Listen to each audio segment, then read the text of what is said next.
Belarus में राष्ट्रपति चुनाव के नतीजे आने के बाद से विरोध प्रदर्शन जारी है और पूरा बेलारूस सड़कों पर आ चुका है। प्रदर्शनकारी चुनाव में धांधली का आरोप लगा रहे हैं। बेलारूस के बॉर्डर पर नाटो की सेना पहुंच चुकी है तो विपक्ष ने अमेरिका से दखल देने की मांग की है। 100 सेकंड में जानिए पूरी खबर। सड़क पर गाड़ियों की कतार है, दोनों तरफ जन सैलाब है। किसी हाथ में झंडा है तो किसी हाथ में पोस्टर। जिधर नजर जाएगी इंसानों की भीड़ नजर आएगी। ये कोई आम भीड़ नहीं बल्कि वो प्रदर्शनकारी हैं जो बेलारूस में राष्ट्रपति चुनाव के नतीजों के खिलाफ सड़कों पर हैं। 9 अगस्त के चुनाव के नतीजों के बाद से बेलारूस की राजधानी मिन्स्क समेत देश के कई शहरों में प्रदर्शन हो रहे हैं। बेलारूस के करीब 25 शहरों में लगातार रैलियां चल रही हैं।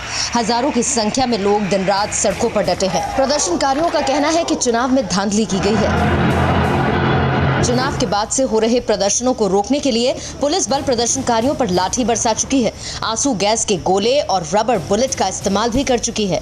बताया जा रहा है कि इस प्रदर्शन में कई लोग जख्मी हुए हैं। बेलारूस में लगातार प्रदर्शन जारी है।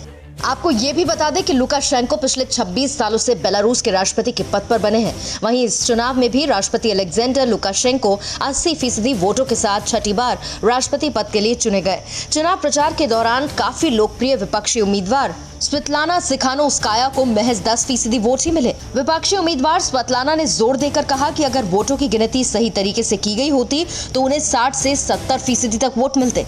बेलारूस में हालात बद से बदतर हो रहे हैं। देश में अराजकता का माहौल है। बेलारूस में फैले तनाव को देखते हुए लुकाशेंको ने रूस के राष्ट्रपति व्लादिमीर पुतिन से मदद की अपील की है।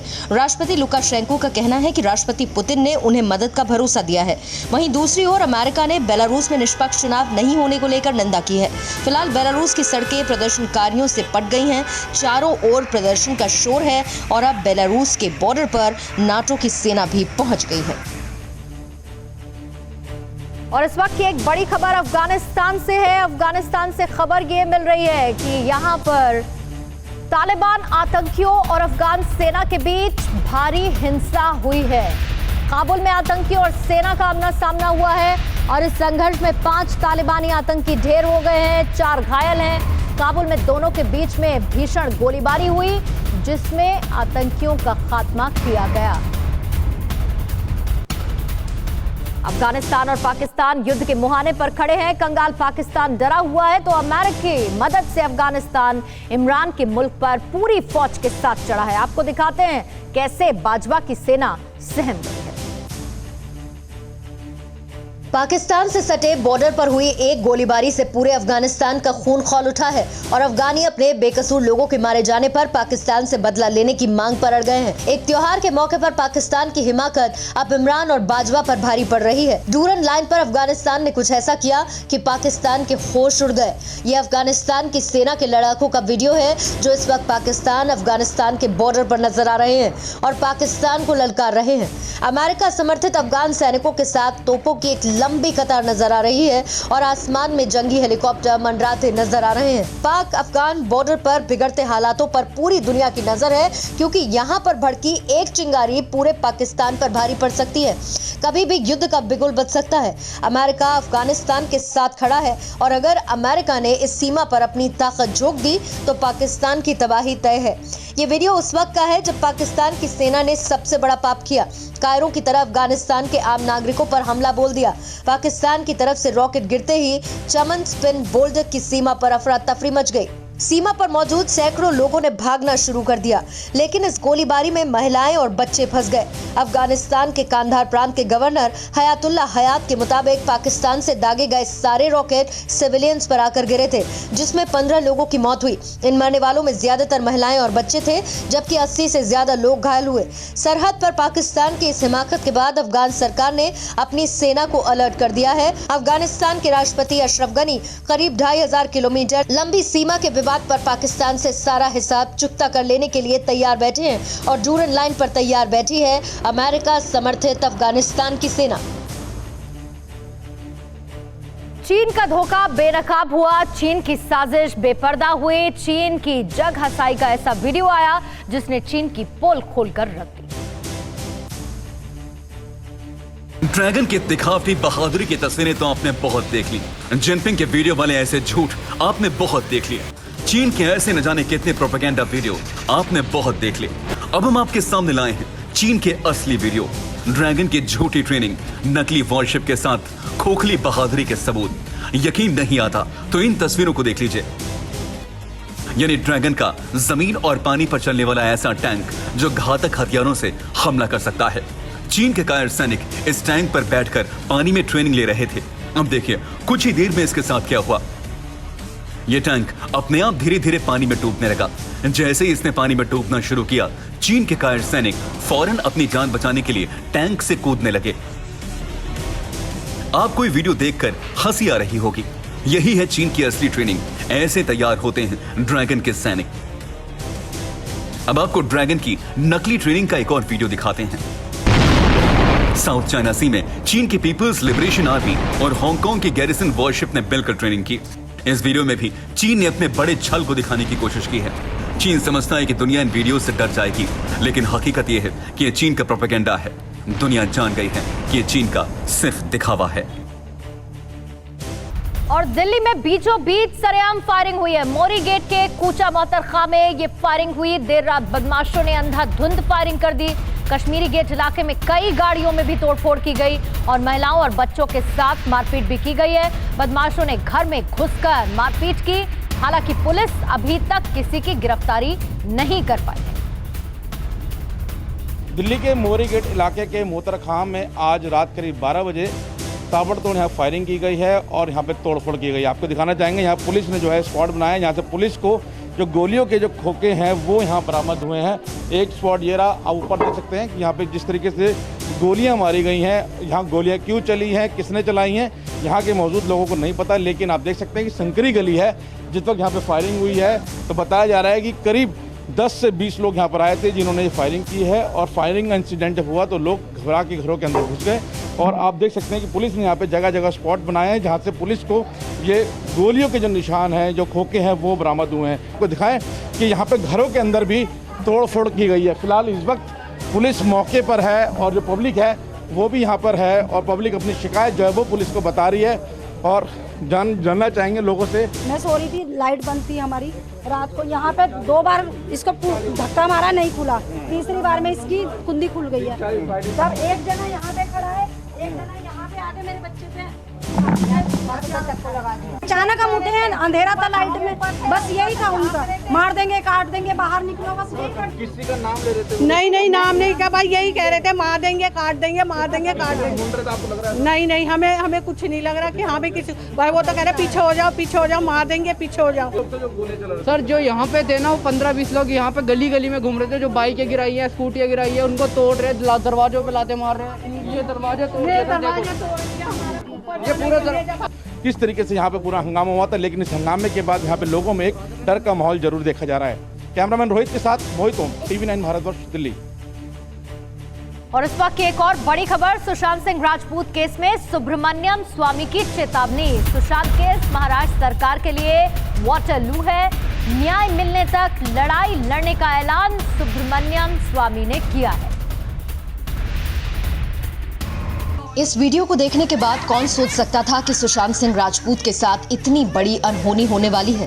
खासकर सुसाइड की जो थ्योरी समझाई जा रही है उस पर यकीन करना एक बार फिर मुश्किल हो जाता है। शायद इसी ओर सुब्रमण्यम स्वामी ने इशारा किया है।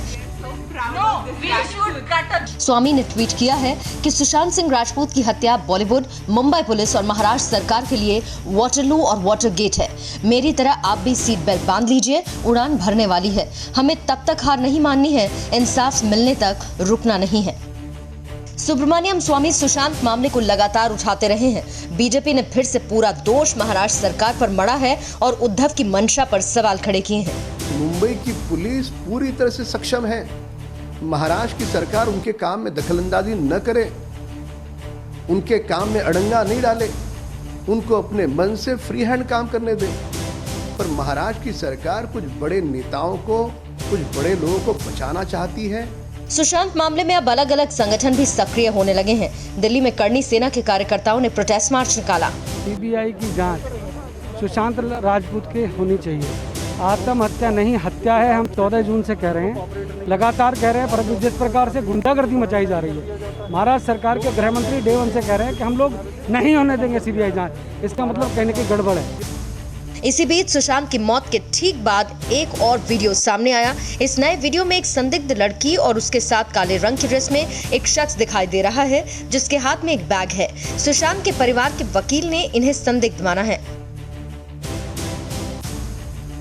तो एक तरफ जहां पर सुब्रमण्यम स्वामी की तरफ से बड़ा दावा किया गया, तो दूसरी तरफ नया वीडियो जो सामने आया, उसके बाद अब जो आरोप रिया चक्रवर्ती की लगाए गए थे उनकी तरफ से परिवार के साथ अनबन को लेके उस पर भी अब सवाल उठने लगे हैं, क्योंकि रोज रोज नए सबूत सामने आ रहे हैं, रोज रोज नए खुलासे हो रहे हैं। ये नए खुलासे बताते क्या है, इन्वेस्टिगेशन में ये चीजें आगे कैसे बढ़ रही हैं, उस पर जरूर एक नजर डालनी चाहिए। क्योंकि बड़ी बात यह है कि हर कोई आरोप लगा रहा है कि मुंबई पुलिस काम ठीक से नहीं कर रही है। जांच अगर ठीक से होगी तो वो सीबीआई ही कर पाएगी। ये शक क्यों गहराता जा रहा है, ये कुछ सवालों के जरिए आप समझ लीजिए। ईडी ने ये कहा कि केस से जुड़े जो भी डॉक्यूमेंट्स हैं वो हमको दे दे। इस पर मुंबई पुलिस कहती है कि आप डॉक्यूमेंट का पहला ब्यौरा दें, यानी कि आपको क्या क्या चाहिए, और हम आपको वो प्रोवाइड करवा देंगे।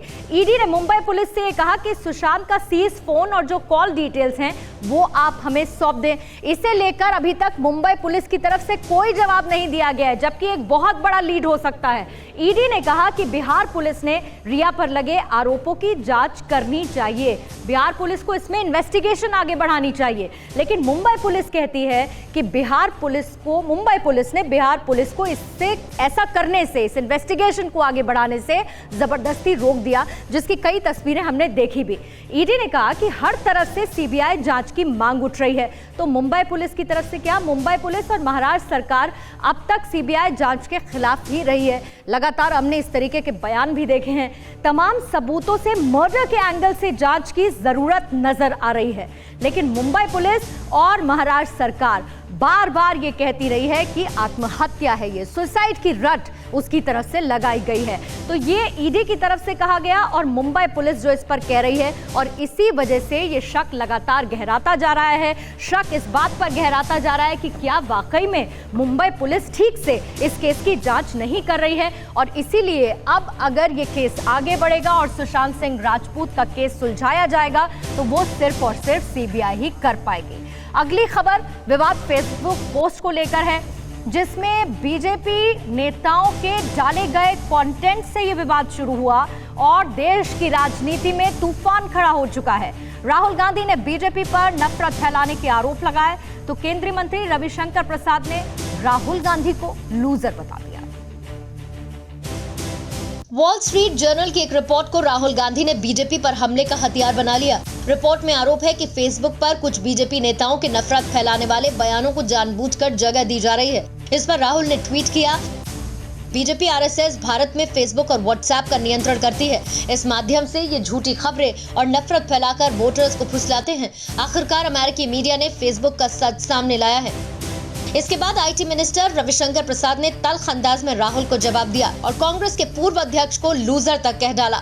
रविशंकर प्रसाद ने ट्वीट में लिखा है कि अपनी खुद की पार्टी में भी लोगों को प्रभावित न कर सकने वाले लूजर्स इस बात का हवाला देते रहे हैं कि पूरी दुनिया भाजपा और आरएसएस द्वारा नियंत्रित है। चुनाव से पहले डेटा को हथियार बनाने के लिए आपको कैम्ब्रिज एनालिटिका और फेसबुक के साथ गठजोड़ करते हुए रंगे हाथों पकड़ा गया था, और अब हमसे पूछताछ करने की गुस्ताखी। दरअसल वॉल स्ट्रीट जर्नल ने रिपोर्ट छापी थी कि फेसबुक में बीजेपी विधायक राजा सिंह के पोस्ट फेसबुक के कम्युनिटी रूल्स के खिलाफ हैं। इसी रिपोर्ट के बाद राहुल की अगुवाई में कांग्रेसियों ने बीजेपी पर हमला बोल दिया, तो बीजेपी की ओर से भी जवाबी हमले शुरू कर दिए गए। हिंदुस्तान का संविधान और हिंदुस्तान का कानून तय करेगा कि हेट स्पीच क्या होती है। अलग अलग पार्टियों के लिए अलग अलग बेंचमार्क्स नहीं हो सकते। सोनिया गांधी ने जो भाषण दिया जिसकी वजह से दिल्ली में दंगे हुए, वो भी हेट स्पीच है। तो अगर फेसबुक को हेट स्पीच देखना है तो सोनिया गांधी के भाषण से ही शुरुआत करनी होगी। दरअसल अमेरिकी अखबार की रिपोर्ट में दावा किया गया था कि फेसबुक इंडिया की पब्लिक पॉलिसी डायरेक्टर पर अनखी दास ने कहा है कि बीजेपी नेताओं के पोस्टल्स हटाने से भारत में कंपनी के कारोबार पर असर पड़ेगा। इसी के बाद विवाद और ज्यादा बढ़ गया। खास बात यह है कि यूजर्स के लिहाज से भारत फेसबुक का बड़ा बाजार है। देश के कई सूबों में आई भयंकर बाढ़ है। उत्तराखंड से लेकर बिहार और गुजरात तक कई इलाके समंदर में तब्दील हो चुके हैं। 100 सेकंड में आपको दिखाते हैं कि इस वक्त उत्तराखंड का मंजर कैसा है।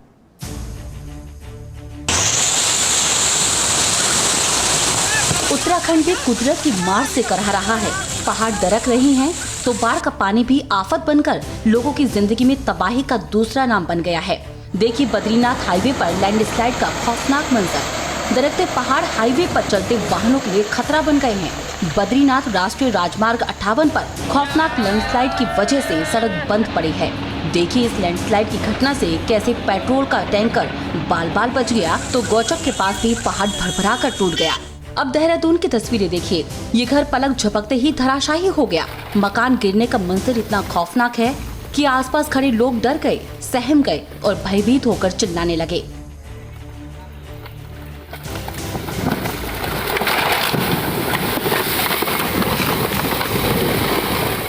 दरअसल देहरादून के इस गांव में लगातार हो रही बारिश की वजह से मिट्टी खिसकने लगी थी।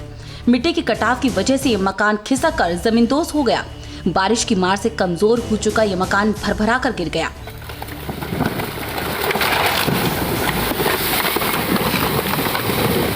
देहरादून में बारिश का प्रकोप सिर्फ इतना ही नहीं है, गली गली में पानी भर गया है। गाड़ियां पानी में फंसी हुई हैं। घरों में भी पानी भर चुका है। स्थानीय विधायक जब क्षेत्र का जायजा लेने आए तो लोगों का गुस्सा उन पर फूट पड़ा। लोगों ने विधायक जी को घेरकर उनकी जमकर क्लास लगाई। खेतों में खड़ी फसलें बर्बाद हो रही हैं। बाढ़ का सैलाब मकानों, दुकानों और अस्पतालों तक में दाखिल हो रहा है। लोगों की आशा ने बाढ़ की टक्कर से ढह रही हैं, तो जल के विद्रोह से वाहनों को भी भारी नुकसान हुआ है। बिहार में बाढ़ से हालात बिगड़े हैं। गुजरात में भी बारिश का कहर अब बाढ़ की शक्ल लेने लगा है। आपको दिखाते हैं कि कैसे आधे हिंदुस्तान पर जल प्रलय की मार पड़ी।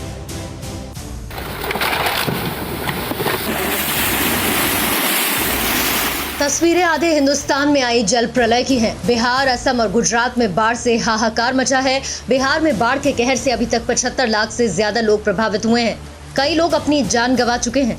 बाढ़ के तांडव की वजह से खेतों में खड़ी फसलें गल सड़ रही हैं। बिहार के पूर्णिया की इन तस्वीरों को देखिए। बाढ़ की वजह से मिट्टी कटने लगी है और मिट्टी के कटाव की वजह से लोगों के कच्चे पक्के घर पानी में समा रहे हैं। बाढ़ के कहर से परेशान लोग अपनी जान बचाने के लिए घरों के छप्परों को लेकर नई जगह पर जा रहे हैं। अभी तक इस इलाके में 10 से 12 घर बाढ़ में विलय होकर बह गए या फिर ढह गए, तो रास्ते और सड़कें ब्लॉक हो चुकी हैं। आप खुद सुनिए प्रशासन के बर्ताव को लेकर पूर्णिया के लोगों का कहना क्या है। 10 से 12 घर नदी के चपेट में आ गया है, नदी में समा गया है। अब रोड में जो जगह बची थी वो रोड भी पूरा ब्लॉक कर दिया गया है। लोगों को आने जाने में इतनी तकलीफें होती है, इतनी दुश्वारियां होती है, लेकिन उसके बावजूद प्रशासन की आंखें नहीं खुल रही है। गुजरात के सूरत शहर के इस मंजर को देखिए। ड्रोन कैमरे में रिकॉर्ड बाढ़ में समाये सूरत की ये तस्वीरें दिल दहला देने वाली हैं। चारों तरफ सिर्फ पानी ही पानी है। गाड़ियां पानी में रेंगती नजर आ रही हैं। सूरत की एक भी गली जल प्रलय के प्रकोप से नहीं बची है। अपनी जान जोखिम में डालते हुए लोग जरूरत की चीजों को नाव में लेकर आ रहे हैं। दरअसल गुजरात में पिछले कई दिन से बारिश हो रही है, जिसकी वजह से सड़कें पानी में डूब चुकी हैं। जिंदगियां जलमग्न हो चुकी हैं। लगातार हो रही तेज बारिश की वजह से बाढ़ का खतरा बढ़ता जा रहा है। नदियां उफान मार रही हैं, लेकिन आसमानी आफत के बीच अच्छी खबर ये है कि प्रशासन के साथ साथ आम लोग भी बाढ़ से प्रभावित लोगों की मदद के लिए आगे आ रहे हैं। जरूरत की चीजों की सप्लाई कर रहे हैं। हरियाणा के भिवानी में गुंडागर्दी का एक ऐसा वीडियो सामने आया जिसे देखकर आपके होश उड़ जाएंगे।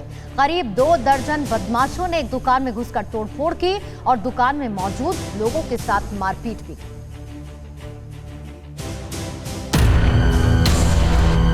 1, 2, 3, 4, 5 गिनेंगे तो गिनते रह जाएंगे।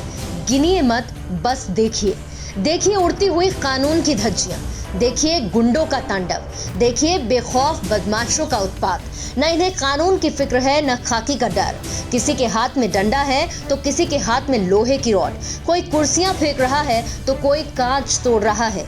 देख लीजिए मंत्री, देख लीजिए गृह मंत्री, देख लीजिए कोतवाल, देख लीजिए कृपानिधान। देखिए कैसे बेखौफ बदमाशों की बहार आई है। हरियाणा के भिवानी की है।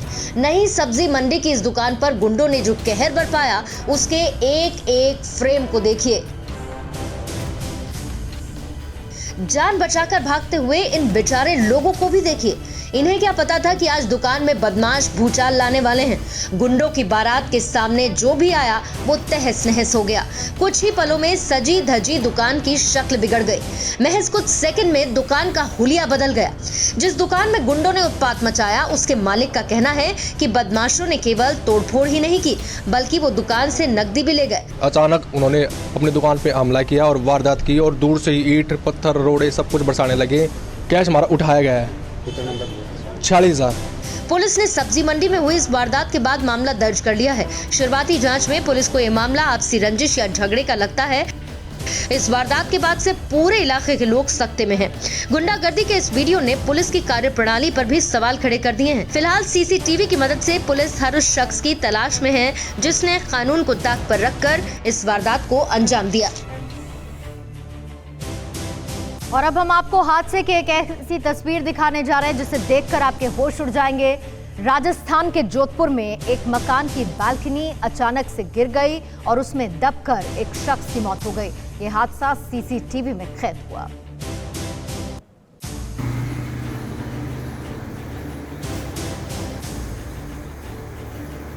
कुछ हादसों को होने से रोका जा सकता है, लेकिन अक्सर लोग कुछ जरूरी बातों को नजरअंदाज कर देते हैं, जिसकी वजह से इस तरह के हादसे हो जाते हैं।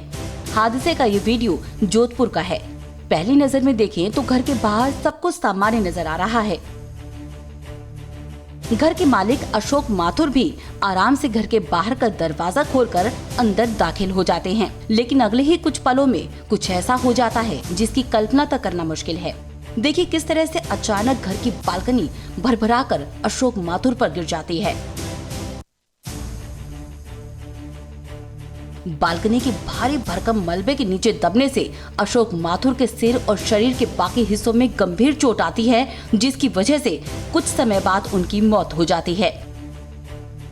घर के बाहर लगे सीसीटीवी कैमरे में हादसे का ये खौफनाक वीडियो कैद हो गया।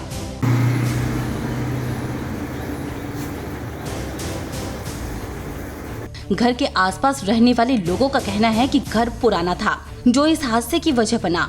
बताया जा रहा है कि घर की बालकनी कमजोर पट्टियों पर टिकी हुई थी, जो कमजोर होने की वजह से गिर गई और हादसे में अशोक माथुर की मौत हो गई।